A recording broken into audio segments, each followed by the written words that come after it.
आज आपण पाहूया हळीवाची खीर. त्यासाठी लागणारे साहित्य: अळीव, मखाने, खोबरं, काजू, बदाम, दालचिनीचा तुकडा आणि हे इलायची आणि जायफळ पावडर, दूध, साखर आणि तूप. चला तर मग कृती करूया. मखाने थोडेसे ड्राय रोस्ट करून घ्यायचे. त्यातच आपण खोबरं, काजू, दालचिनी आणि बदाम टाकून घेऊया आणि याचं एक साधारण 5 मिनिट ड्राय रोस्ट करून घेऊन याची आपण मिक्सरला बारीक पूड करून घेऊया. बारीक अशी पूड करून झालेली आहे.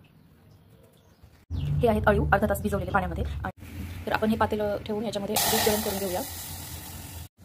दुधाला ही अशी उकळी फुटली की यामध्ये हे अळीव आपण भिजवलेले घालून घ्यायचे आणि हे मिक्स करायचे. लागलीच त्यामध्ये इलायची पावडर आणि जायफळ पावडर घालून मिक्स करून घ्यायचे. आता या स्टेजला आपण यामध्ये साखर घालूया. यामध्ये गुळही घालू शकता, पण मी साखर घालते. आता काही एकदा उकळी फुटली की ड्रायफ्रूट केलेली पावडर तेवढी लागत नाही, मी नंतर एकदा करण्यासाठी ठेवलेली आणि थोडीशी अर्धी यामध्ये टाकते ड्रायफ्रूट पावडर. ती आपण मिक्स करून घेऊया. तर आपली ही खीर रेडी होते. त्यामध्ये आपण 1 चमचा तूप घालूया.